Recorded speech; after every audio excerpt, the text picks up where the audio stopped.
Hello everyone, hope you all are safe at your home.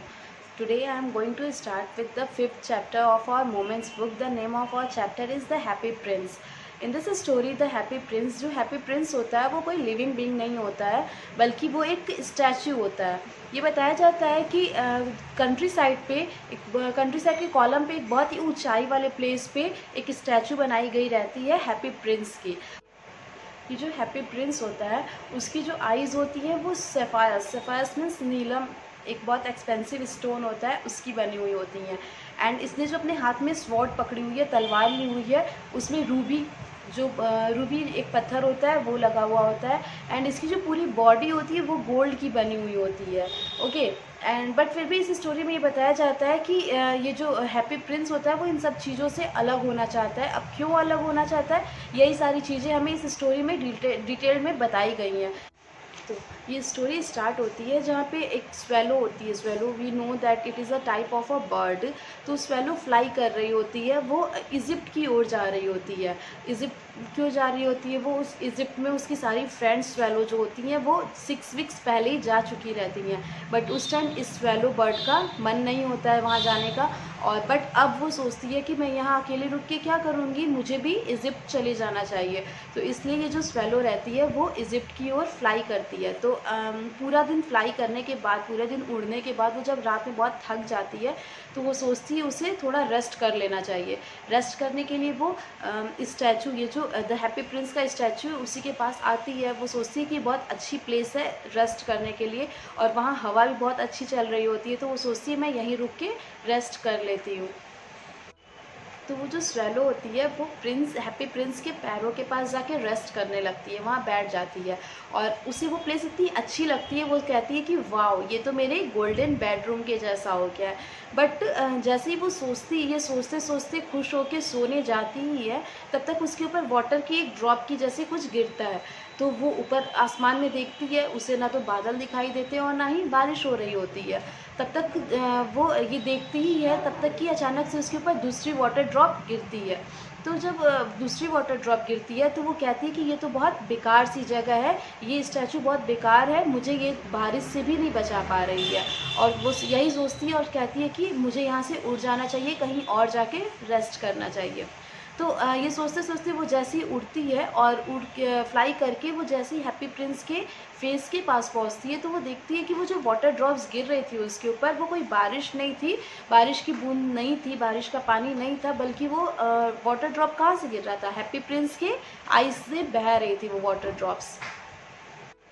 तो swallow जो होती है वो हैप्पी प्रिंस से पूछती है, स्टैचू से पूछती है कि तुम कौन हो। तो उधर से रिस्पॉन्स आता है कि मैं हैप्पी प्रिंस हूँ। तो स्वेलो पूछती है अगर तुम हैप्पी प्रिंस हो तो तुम उदास क्यों हो। तो उधर से रिस्पॉन्स आता है, हैप्पी प्रिंस बोलता है कि क्योंकि जब मैं पैलेस में रहता था तो मुझे लोग हैप्पी प्रिंस कहते थे। मीन्स जब पैलेस में रहता था, मीन्स जब मैं मरा नहीं था, तो मेरे सारे कंट्रीमैन जो थे वो मुझे हैप्पी प्रिंस कहते थे, क्योंकि मैंने दुख और गम कभी देखा भी नहीं था, मैंने कभी कोई उदासी नहीं देखी थी, और इसीलिए मेरे सारे कंट्रीमैन थे वो मुझे हैप्पी प्रिंस कहते थे, क्योंकि मेरे कंट्री में, मेरे पैलेस में दुख की एंट्री तक अलाउड नहीं थी। तो प्रिंस कहता है और अब जब मैं मर गया हूँ और मेरा इतनी ऊंचाई पे ये जो स्टैचू बनाया गया है, तो मुझे शहर की जितनी भी गंदगी और जितनी भी उदासी है वो सब मुझे दिखती है, और मुझे ये सब अच्छा नहीं लगता है, बिल्कुल भी अच्छा नहीं लगता है। तो वो कहता है प्रिंस कि मेरा जो दिल है वो लीड का बना हुआ है, बट फिर भी ये सारी चीज़ें देख के, ये सारी उदासी और परेशानियाँ लोगों की देख के मुझे रोना आता है, और मैं यहाँ से कहीं जा भी नहीं सकता हूँ, मैं यहाँ से हिल भी नहीं सकता हूँ। तो जब प्रिंस ये बोलता है कि मेरा दिल लीड का बना हुआ है, तो स्वेलो इस पर एकदम शॉक्ड रह जाती है, और वो कहती है क्या तुम पूरे गोल्ड के नहीं बने हो, तुम्हारा दिल लीड का बना हुआ है। तो प्रिंस उसकी बात को इग्नोर करके, जो हैप्पी प्रिंस रहता है वो उसकी बात पे ध्यान न देते हुए अपनी बात को कंटिन्यू करता है और कहता है कि वो जो कोने वाली गली है उस गली में एक लेडी का घर होता है, और वो लेडी जो है वो बहुत गरीब है और बहुत मेहनत करके अपनी लाइफ को स्पेंड कर रही है किसी भी तरीके से। वो जो लेडी है निडल, उस लेडी की फिंगर्स जो है हाथ की वो निडल पकड़े पकड़े मीन्स सुई पकड़े पकड़े एकदम रेड हो चुकी है। एंड अभी भी वो क्या कर रही है, लेडी एक गाउन तैयार कर रही है किसके लिए, जो क्वीन है वहाँ की, मीन्स मेड ऑफ ऑनर है वहाँ की, उसके लिए गाउन तैयार कर रही है। उस गाउन पे वो फ्लावर्स की एम्ब्रॉयडरी कर रही है। उस कहता है आगे कहती है स्टोरी में कि वो फ्लावर्स की एम्ब्रॉयडरी कर रही है। और लेकिन उस लेडी के घर पे एक छोटा सा बच्चा होता है जो कि बहुत बीमार होता है और उसे फीवर हो रहा होता है। तो जो बच्चा होता है वो अपनी माँ से ऑरेंजेस खाने की जिद करता है, लेकिन वो जो लेडी होती है उसके पास उस बच्चे को रिवर वाटर देने के अलावा और कुछ नहीं होता है उस वक्त। तो प्रिंस कहता है स्वैलो से कि मैं तो यहाँ से मूव भी नहीं कर सकता, कहीं हिल भी नहीं सकता हूँ, कहीं जा भी नहीं सकता हूँ। अगर मैं यहाँ से कहीं जा पाता तो मैं उस लेडी को अपनी स्वॉर्ड में लगा हुआ ये जो रूबी का पत्थर है वो उसे दे देता, क्योंकि मेरे तो ये किसी काम का नहीं है, बट ये रूबी जो है वो उस लेडी की बहुत हेल्प करती। तो जो स्वैलो रहती है वो ये सारी बातें सुन के और फिर कहती है कि ठीक है, अब मैंने तुम्हारी सारी बातें सुन ली और अब मैं यहाँ से चलती हूँ, क्योंकि मुझे बहुत लेट हो रहा है, क्योंकि वो सब बताती है कि मुझे इजिप्ट जाना है और मेरी सारी जो फ्रेंड्स हैं वो पहले ही जा चुकी हैं इजिप्ट, मुझे बहुत लेट हो रहा है, अब मैं चलती हूँ। तो जो प्रिंस होता है वो अब और भी ज़्यादा सैड हो जाता है और कहता है कि क्या तुम मेरे साथ यहाँ पे एक रात के लिए मैसेंजर बन के नहीं रुक सकती हो। तो प्रिंस कहता है कि मैं तो यहाँ से हिल भी नहीं सकता हूँ, तुम तो मेरी मदद कर सकती हो ना, तुम ये रूबी ले जाके और उस लेडी को दे सकती हो, तो ये रूबी देने से उस लेडी की हेल्प हो जाएगी।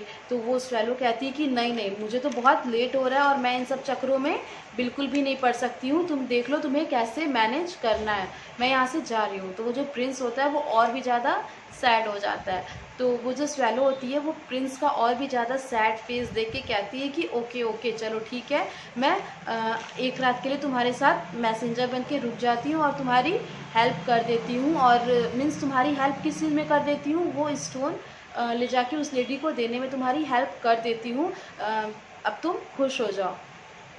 तो वो जो स्वैलो होती है वो प्रिंस के स्वॉर्ड में से वो रूबी का स्टोन लेके और उड़ जाती है। तो जब वो फ्लाई करना स्टार्ट करती है तो वो बहुत सारी बड़ी बड़ी बिल्डिंग्स को क्रॉस करती है और फिर एक बहुत बड़े से वो पैलेस को क्रॉस करती है। तो उस पैलेस में म्यूज़िक की बहुत आवाज़ आ रही होती है, तो वहाँ पे बहुत सारे लोग डांस कर रहे होते हैं। ओके, एंड देन वो एक रिवर को क्रॉस करती है एंड देन वो एक बहुत बड़ी सी बिल्डिंग को क्रॉस करती है जहाँ पे दो लवर्स आपस में बातें कर रहे थे।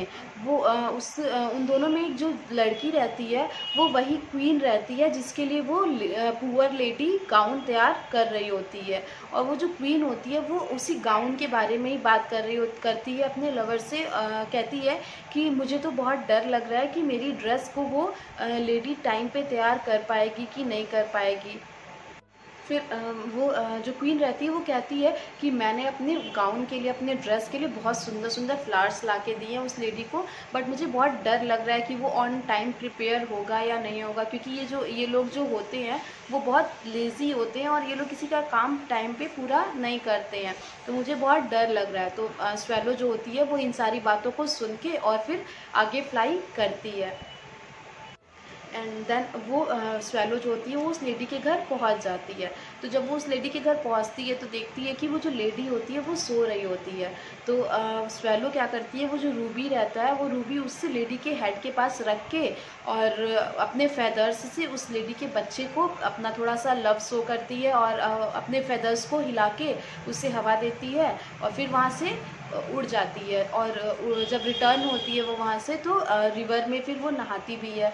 एंड देन फिर वो रिवर में नहा के अब सोचती है कि अब तो मुझे वापस इजिप्ट जाना है। तो वो कहती है कि अब मैं जाके प्रिंस को वो गुड बाय कह के वापस इजिप्ट की ओर उड़ जाती हूँ। तो जब वो प्रिंस के पास जाती है और उसे कहती है कि बाय बाय, अब मैंने तुम्हारा काम कर दिया और मैं अब इजिप्ट की ओर जा रही हूँ। तो प्रिंस जो होता है वो वापस से और भी ज़्यादा सैड हो जाता है।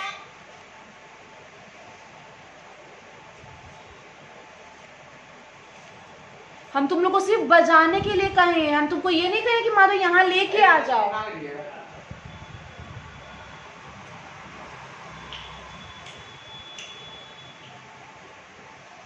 देखो पीछे कौन कौन है। तो वो प्रिंस के पास जाती है और कहती है कि बाय बाय, अब मैं वापस इजिप्ट जा रही हूँ। तो प्रिंस जो होता है वो और भी ज़्यादा उदास हो जाता है उसकी बातें सुन के। तो और कहता है कि यहाँ से बहुत दूर एक आदमी रहता है जो कि हमेशा बहुत ही सैड रहता है। बेसिकली वो आदमी जो रहता है वो एक प्ले राइट रहता है जो कि जो अपने डायरेक्टर के लिए एक प्ले लिख रहा होता है, लेकिन वो इतना ज़्यादा गरीब होता है कि उसे गैरेट में रहना पड़ता है। गैरेट बेसिकली एक बहुत छोटा सा घर होता है जो कि बहुत अनकंफर्टेबल सा होता है। तो वो आदमी उस गैरेट में रहता है एंड उसकी जो फायर स्टेशन है उसमें लकड़ियाँ भी ख़त्म हो गई हैं।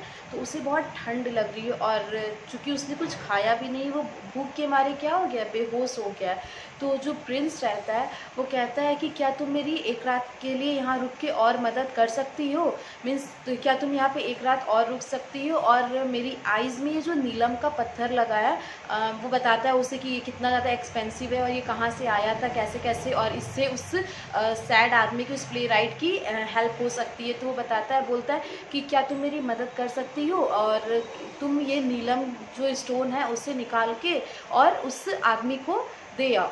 तो स्वेलो उसकी बात सुन के ये तो उसे अच्छा तो फील होता है स्वेलो को। ये वो कहती है कि देखो कितना ज़्यादा काइंड हार्टेड प्रिंस है, ये कितना अच्छा है कि ये दूसरों की कितनी हेल्प करने की सोच रहा है, कितना हेल्पिंग नेचर है।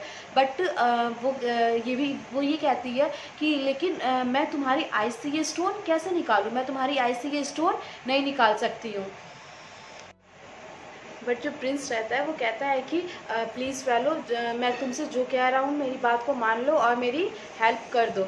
तो स्वेलो कहती है ओके ठीक है। तो फिर स्वेलो क्या करती है, उसकी आइज़ से वो नीलम का एक स्टोन निकाल के और उस आदमी जो प्ले राइट रहता है उसके घर जाती है और उसके यहाँ उस टेबल पे रख के आ जाती है। तो जब स्वेलो वो जो प्ले राइट रहता है वो जब उस स्टोन को देखता है तो वो कहता है कि वाह, ज़रूर मेरा कोई एडमायरर रहा होगा जिसको मेरी कोई प्ले बहुत अच्छी लगी होगी और वही उसी ने आके ये स्टोन यहाँ पे रखा है। और वो जो स्वेलो रहती है वो एक हार्बर पे जाके बैठ जाती है और लोगों को वहाँ पे आते जाते और काम करते हुए देखती है और ज़ोर से चिल्लाती है कि अब तो मैं फ्री हूँ और अब मैं इजिप्ट जाऊँगी। बट ऑब्वियसली उसे कोई सुन नहीं रहा था वहाँ पे।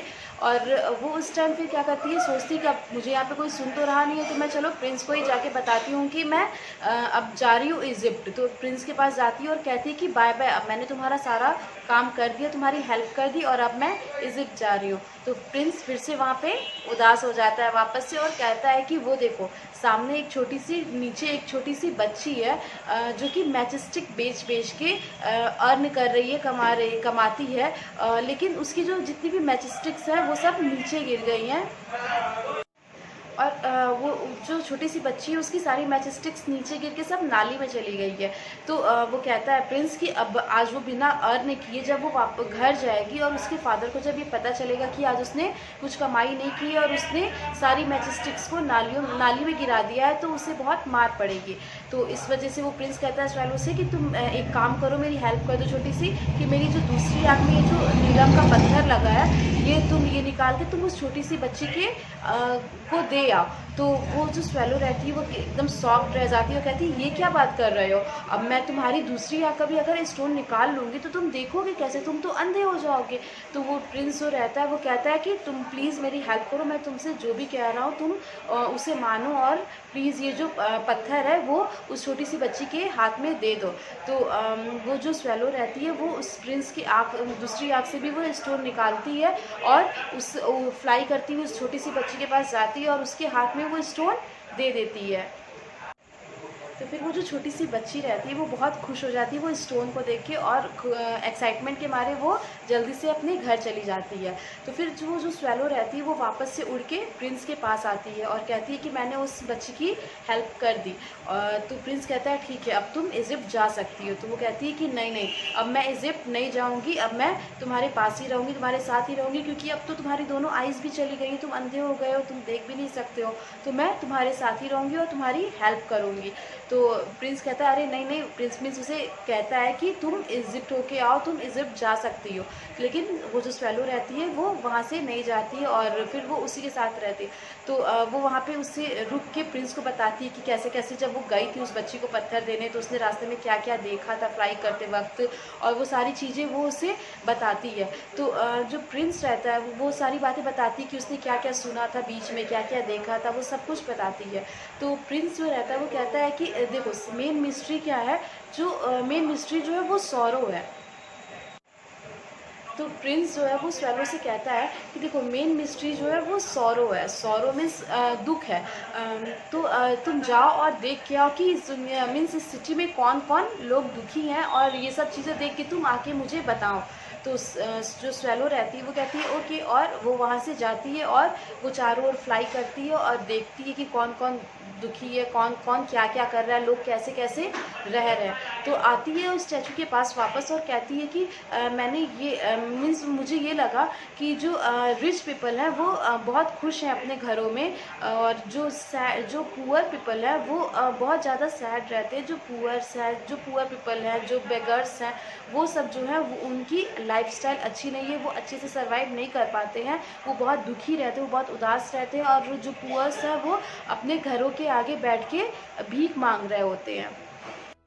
एंड वो स्वेलो फिर बताती है उसको कि मैंने एक जगह देखा कि कुछ गरीब बच्चे थे जो ठंड की वजह से एक जगह बैठ के हाथ सेक रहे थे, और लेकिन वॉचमैन वहाँ आता है और वो उन सबको वहाँ से भगा देता है। तो प्रिंस बहुत ज़्यादा सैड हो जाता है उसकी ये बात सुन के भी, और कहता है कि तुम मेरा एक काम करो, मेरी जो बॉडी है वो गोल्ड की बनी हुई है, तो तुम layer by layer, leave by leave मेरी बॉडी से गोल्ड निकालो और उन सब लोगों को दे आओ जिनको हेल्प की ज़रूरत है, जो पुअर है।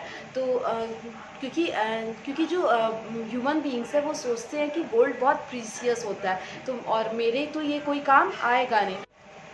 तो प्रिंस कहता है कि तुम जाओ और उन सभी लोगों की हेल्प कर दो जिन्हें पैसों की ज़रूरत है। तो स्वेलो जो होती है वो प्रिंस की बॉडी से गोल्ड लीफ बाय लीफ निकालना स्टार्ट करती है और उन सभी लोगों की हेल्प कर देती है जिन्हें पैसों की ज़रूरत होती है, जो पुअर होते हैं। एंड अब जब प्रिंस की बॉडी से सारी गोल्ड निकल गई रहती है तो प्रिंस बहुत डल लगने लगता है, वो जो स्टैचू रहता है वो बहुत डल लगने लगता है। लेकिन स्वेलो देखती है कि प्रिंस की बॉडी जो है, मतलब स्टैचू जो है वो तो डल लग रहा है, लेकिन हेल्प करने की वजह से जो गरीब बच्चे हैं और बाकी वो जितने लोग हैं जिनकी प्रिंस ने हेल्प की है, वो सब के फेस पे एक अलग सा ग्लो है, वो सब बहुत खुश है। तो ये बात जो रहती है वो स्वेलो प्रिंस को बताती है कि उन सारे लोगों के फेस पे कितना ग्लो है खुशी के मारे। तो अब कुछ टाइम बीतता है और बहुत ठंड हो जाती है और पूरी सिटी में बर्फ़ गिरने लगती है, बट फिर भी वो जो स्वेलो रहती है वो प्रिंस को छोड़ के कहीं नहीं जाती है। और जब बहुत ज़्यादा ठंड बढ़ने लगती है और लोग अपने फर के कोट वोट पहन के और निकलते हैं, फिर भी वो जो स्वेलो रहती है वो कहती है कि नहीं, मैं प्रिंस को छोड़ के यहाँ से कहीं नहीं जाऊँगी। तो एट लास्ट वो जो स्वेलो रहती है उसकी मरने वाली कंडीशन हो जाती है ठंड की वजह से। तो वो सोचती है अब कि वो बहुत कोशिश करती है कि अपने फैदर्स को हिला के कुछ गर्माहट पा सके, लेकिन ऐसा नहीं होता है, वो उसकी कंडीशन और भी ज़्यादा वर्स्ट होती जाती है। तो वो क्या करती है, वो सोचती है कि अब मैं लास्ट टाइम एक बार फ्लाई करके और प्रिंस के कान के पास जाके उसे कुछ कह सकूँ। तो वो जो स्वेलो रहती है वो प्रिंस के कानों तक पहुंच के और कहती है कि अच्छा चलो भाई, अब गुड बाय, मैं जा रही हूँ यहाँ से, क्या मैं तुम्हारे हैंड्स पे किस कर सकती हूँ। तो जो प्रिंस रहता है वो कहता है कि I am so happy for you that you are returning back to Egypt, yes you can kiss me on the lips. तो वो प्रिंस रहता है वो कहता है, वो उसे परमिशन देता है कि yes you can kiss me on my lips. तो जो स्वेलो रहती है वो कहती है कि मैं इजिप्ट वापस नहीं जा रही हूँ, मैं मरने जा रही हूँ। तो वो फाइनली उसे किस करती है और वहीं उसके पैरों के पास, मीन्स प्रिंस के पैरों के पास ही गिर जाती है और मर जाती है। तो उसके मरने के बाद भले ही प्रिंस का जो दिल रहता है वो लीड का रहता है, लेकिन फिर भी उसे फील होता है, वो बहुत ज़्यादा सैड हो जाता है।